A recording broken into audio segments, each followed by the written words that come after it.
Hello, I'm Marissa Oberstar, and for my senior project, my topic was on the effects television has on children.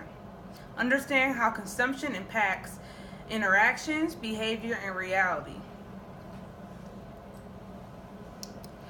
Television is one of the first forms of digital media that young children are introduced to. That is the reason why I decided to focus on television rather than just media in general, because I feel like it has more of an impact on their developmental and communication skills. I was interested in doing this because it also will focus on behaviors, because I work with children for some years now, and I see how much it influences their behaviors, like when they're not allowed to watch TV, or videos in general. Like, it really has an impact on their behavior and how they act as a result. In today's society, television is consumed on a daily basis by both children and their parents. So I wanted to see if the parents had any impact on how their children watch TV and how they portray messages. Um, there are many reasons why it's important to study this topic, from language development to behavior, like I said. So if it's found that television has more of a negative than a positive influence on children, it's suggested that parents should monitor and control the amount consumed so it doesn't have such a negative impact on their futures. For this study, I tied in cultivation theory and uses and gratification. So I'm going to tell you some more about cultivation theory. Basically, cultivation theory examines the long-term effects of television. I'm going to use this to show how much it impacts the children, just what they portray for reality and everything else. Also, I looked at uses and gratification theory, which suggests we use television to satisfy a need. I feel like when children act out, it's because when they finally get what they want with consuming television, it's satisfying their needs. So this will help me analyze some more of that. And also it looks at why the children will engage in various forms of media behavior, including television.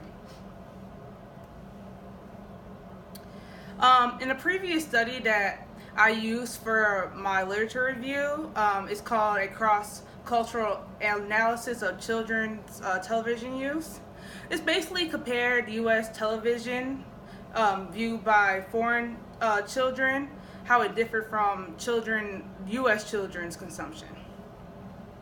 The survey was from 1st to 5th graders, and from ages 6 to 12, and it had 83 foreign children and 276 U.S. children. The importance of this shows that the media-related needs are consistent across cultures and shows ways children use television.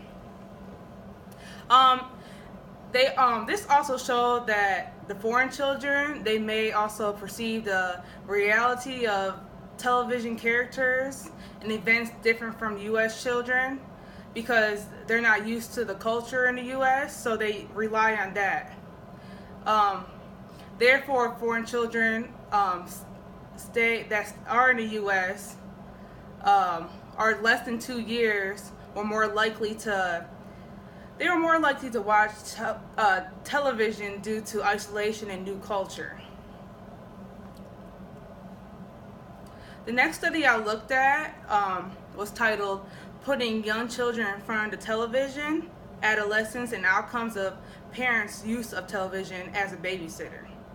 I thought this would be interesting to look at because it will give me some background on what parents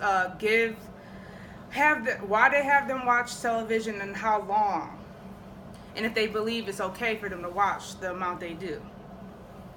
So basically what the researchers did it a cross-sectional survey. They surveyed parents with children ages 6 months to 6 years old in Belgium.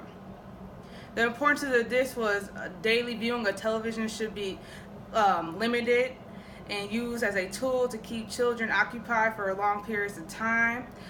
More than half the parents admitted to doing this, and they also looked into some like behavior of the children and how it influences them. They said some of them admitted that their kids do cry when they're not allowed to consume certain types of television channels and shows.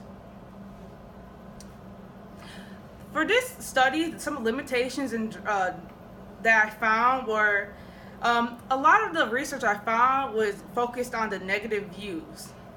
I didn't see a lot of positive views like educational shows and how it could children find television inspiring, and it could also help them embrace their creativity.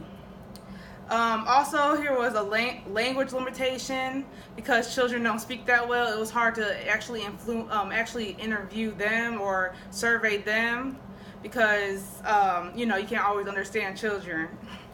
Also, I couldn't find anything really specifically looking at like age, ethnicity groups, household income, and religions. I feel like this will also have an impact on the amount that children consume and the different effects it has.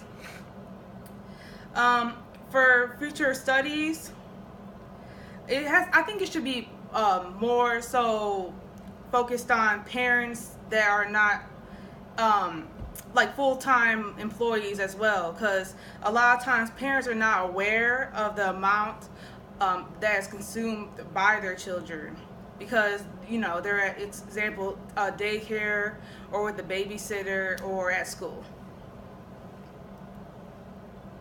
To conclude, overall, monitoring television and setting limits or a limited amount of time for consumption for children is recommended by most of the researchers in the study.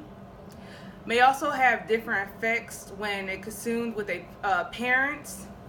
Also, this was a limitation too. I forgot about that limitation, but parents, it didn't really look into like bonding time watching television with their parents. Like some could use it as a bonding technique, and for future studies for this topic, they could look more into like how the different impacts it has with parents watch with them. Thank you.